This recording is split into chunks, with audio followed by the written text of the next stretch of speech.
জেতা match Bangladesh draw করে, draw হওয়া ম্যাচ বাংলাদেশ হেরে বসে। শেষ মুহূর্তে গোল খাওয়াটাকে যেন অভ্যাসে পরিণত করেছে বাংলাদেশ দল, অথচ সুযোগ তৈরি হয়েছিল 5 বছর পর নেপালকে হারানোর। বাংলাদেশ এগিয়েছিল 2-1 গোলে, কিন্তু ওই যে শেষ মুহূর্তে ভুল এবং শেষ মুহূর্তের ভুলের খেসারত দিয়ে ম্যাচটা ড্র হয়ে গেল। অথচ এই ম্যাচটা জিতে আত্মবিশ্বাসটা বাড়িয়ে 18 তারিখ ভারতের বিপক্ষে বাংলাদেশ মাঠে নামতে পারতো। হামজা চৌধুরী আর কি করবেন, তার আর কি করার বাকি আছে? তিনি বাইসাইকেল কিকে গোল করলেন, তিনি পানেনকা পেনাল্টিতে গোল করলেন, যেগুলো আসলে কখনো আমরা দেখিনি বাংলাদেশের ফুটবলে। বাইসাইকেল কিকে তিনি যে গোলটা করেছেন এবং যেই গোলে বাংলাদেশ আসলে ম্যাচে সমতা ফিরিয়েছিল, সেটা আমার তো দেখা বাংলাদেশের অন্যতম সেরা গোল। এরপরে একটা পেনাল্টি পেল বাংলাদেশ, সেখানে তিনি পানেনকা পেনাল্টি নিলেন, অদ্ভুত গোল, সেটিও বাংলাদেশ উদযাপন করলো, 2-1 গোলে এগিয়ে গেল এবং মনে হচ্ছিল যে বাংলাদেশ ম্যাচটা জিতে বেরিয়ে আসতে পারবে, কিন্তু না, ভুল শেষমেশ হলোই। এবার যদি ফার্স্ট হাফের কথা বলি, ফার্স্ট হাফে বাংলাদেশ বেশ প্রেসিং ফুটবল খেলার চেষ্টা করেছে। একেবারে বলা যায় যে বল পজিশনে বাংলাদেশ অনেক এগিয়ে ছিল। নেপাল আসলে বাংলাদেশের বক্সে ঢুকতেই পারছিল না। তারা ফার্স্ট হাফে মাত্র 2বার ঢুকতে পেরেছে, কিন্তু ওই 2বারের ভেতরে একবার তারা আসলে গোল করে ফেলেছে। একবার তারা একটা পেনাল্টির অ্যাপিল করেছিল এবং দ্বিতীয়টাতে তারা গোল করেছে। এবং প্রথম যে গোলটা বাংলাদেশ খেলো, সেখানে যথারীতি কিন্তু ভুল ছিল ডিফেন্সের, এবং সেখানে সাদউদ্দিনের নাম আসবেই। সাদউদ্দিন ঠিকভাবে মার্ক করতে পারেনি এবং পরবর্তী সময়ে বলটা ক্লিয়ার করার কথা সোহেল রানার, তিনিও সেটা পারেননি, যার কারণে রোহিত চাঁদ তিনি শট নিয়েছেন এবং মিতুল মার্মা সেটি আসলে ঠেকাতে পারেননি। মানে ডিফেন্সের ভুল তো হয়েছে, কিন্তু গোলকিপার যে তার ক্যারিশমায় গোলটা ঠেকিয়ে দেবেন সেটা আসলে হয়নি, যার কারণে 1-0 গোলে এগিয়ে থেকে বিরতিতে যায় নেপাল। দ্বিতীয় হাফে যেটা হয়েছে যে সমিত সোমকে যখন নামানো হলো, প্রশ্ন আরো একবার আসে যে হাভিয়ার কাবরেরা কেন স্টার্টিং 11-এ সমিত সোমকে রাখেন না, বা এই ম্যাচেও রাখলেন না।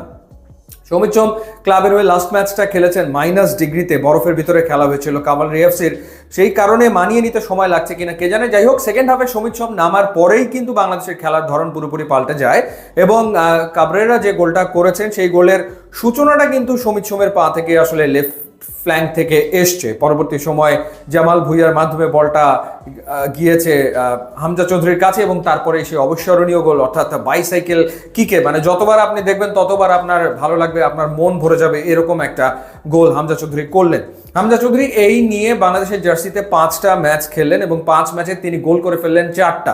এর আগে তিনি ভুটানের বিপক্ষে একটা গোল করেছিলেন, সেটা কর্নার থেকে হেডারের মাধ্যমে। এরপরে তিনি হংকংয়ের বিপক্ষে ফ্রি কিকের মাধ্যমে গোল করেছেন, অর্থাৎ সেই গোলটাও দেখার মতো ছিল।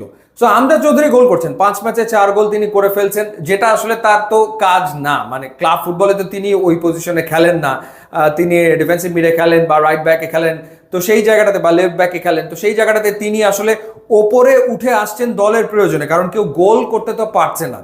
আজকে রাকিব নিষ্প্রভ ছিলেন, ফাহিম বারবার উপরে উঠেছেন, একটা হেডার নিয়েছেন গোলকিপার বরাবর, শট নিয়েছেন, সেই শট নেপালিরা ব্লক করে দিয়েছে, তিনি চেষ্টা করেছেন কিন্তু গোল আসলে তিনি পাননি, যার কারণে হামজাকে উপরে উঠে আসতে হয়েছে। ফার্স্ট হাফে জামাল ভুঁইয়া একটু উপরে খেলছিলেন, পরে যখন তিনি নিচে নেমে এলেন তখন হামজা উপরে উঠে আসার ফলেই কিন্তু বাংলাদেশ বেশ অ্যাটাকিং ফুটবল ওই ফেজটাতে খেলেছে। কিন্তু এরপরে যখন একটু পায়ে টান লেগে হামজা মাঠ থেকে বেরিয়ে গেলেন, তখনই আসলে মন কেমন যেন করছিল যে এবারই বুঝি বাংলাদেশ আসলে গোলটা খেয়ে বসে কিনা, এবং দেখা যাবে যে শেষমেশ জেতা ম্যাচটা ড্র করে বেরিয়ে আসতে হবে, সেটা আসলে হয়েছে। হাভিয়ার কাবরেরা বেশ কয়েকজনকে খেলিয়েছেন, সেকেন্ড হাফে চেঞ্জ করেছেন, সেখানে হৃদয়কে নামিয়েছেন, এরপর শাকিল তপুকে খেলিয়েছেন, যেহেতু ইনজুরিতে পড়ে গিয়েছিলেন জায়ান, সেটা একটা চিন্তার কারণ যে ভারত ম্যাচের আগে জায়ান যদি সুস্থ না হয়ে ওঠে তাহলে আসলে বিপদ হতে পারে। এরপর হৃদয়কে তিনি খেলিয়েছেন এবং কিউবা মিচেলকে শেষ মুহূর্তে তিনি নামিয়েছেন। কিন্তু শুরু থেকে আসলে সমিত সোম তাকে কিন্তু বাংলাদেশ দল মিস করেছে, কারণ বাংলাদেশ বল পজিশনে ফার্স্ট হাফে এগিয়ে থাকলেও ওই ক্রিয়েটিভিটি জায়গাটাতে কিন্তু ঘাটতি ছিল, যেই কারণে গোল করার অপরচুনিটি ফার্স্ট হাফে বাংলাদেশ তৈরি করতে পারেনি।